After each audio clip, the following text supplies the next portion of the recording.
নিশুতি রাত। বিদ্যুৎ চলে গেছে।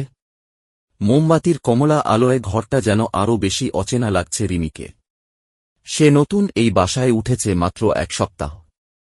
পুরনো একতলা বাড়ি, শহরের প্রান্তে। বাড়িওয়ালা বলে দিয়েছিলেন ঘরটা একটু পুরনো, কিন্তু টিকেই থাকবে। রিমি তেমন পাত্তা দেয়নি। নতুন চাকরি, নতুন শহর, সবই যেন এক নতুন জীবনের সূচনা। তবে ঘরে ঢোকার পর থেকেই কিছু একটা যেন ঠিকঠাক লাগছিল না। বারান্দার পাশের ঘরটায় রাখা একটা বড় পুরনো আয়না, সেটা তাকে প্রথম দিন থেকেই অস্বস্তি দিচ্ছিল। আয়নাটা সরাতে চেয়েছিল রিমি, কিন্তু খুব ভারী বলে হেলাতে পারেনি। তার ওপরে চিহ্নহীন কাঠের ফ্রেম, কাঁচটা এমন চকচকে যে নিজের প্রতিচ্ছবি ছায়ার মতো দেখায়। রিমি প্রথম দিনেই লক্ষ্য করেছিল, আয়নায় নিজের মুখ দেখতে গেলে তার পেছনে যেন কেউ দাঁড়িয়ে থাকে। সে ঘুরে দেখেছে, কেউ নেই। ভেবেছিল চোখের ভুল। কিন্তু প্রতিদিনই সেই একই অনুভূতি। চতুর্থ রাতেই অদ্ভুত কিছু ঘটে।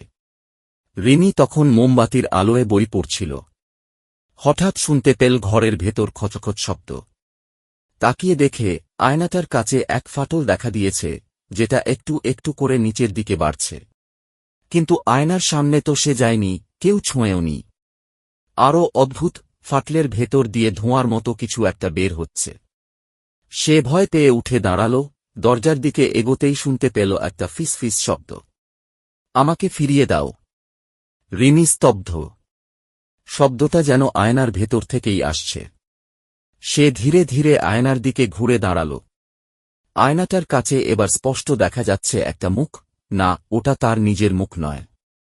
রিমি দেখে এক মেয়ে, কাঁদছে, চোখের কালি লেপটে গেছে গাল জুড়ে। ঠোঁট নাড়ছে। এই আয়নাটার মধ্যে আটকে আছি। আমার জায়গায় তুমি এসেছ। রিমি পেছনে হটতে হটতে দেয়ালে ঠেকল। হাতের মোমবাতিটা পড়ে গিয়ে নিভে গেল। পুরো ঘর অন্ধকার। হঠাৎ করেই ঘরে ঠান্ডা হাওয়া বইতে লাগল, জানালার কাঁচ ঠকঠক করে কাঁপতে লাগল। তারপর একটা হালকা টান। রিমি বুঝতে পারে, কিছু একটা তাকে আয়নার দিকে টানছে। পা যেন নিজে থেকেই এগোচ্ছে। সে চিৎকার করতে চাইল, গলা দিয়ে শব্দ বেরোল না।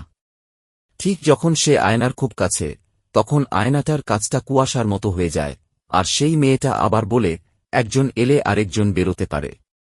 তারপর ভোরবেলা প্রতিবেশী এক বৃদ্ধা, যিনি সকালে রিমিকে দুধ দিতেন, দরজার সামনে দাঁড়িয়ে ডাকেন। কোনো সাড়া না পেয়ে ভিতরে ঢোকেন। ঘরে রিমি নেই।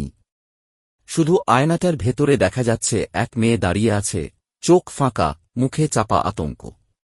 সে কি রিমি? নাকি আগের সেই মেয়ে?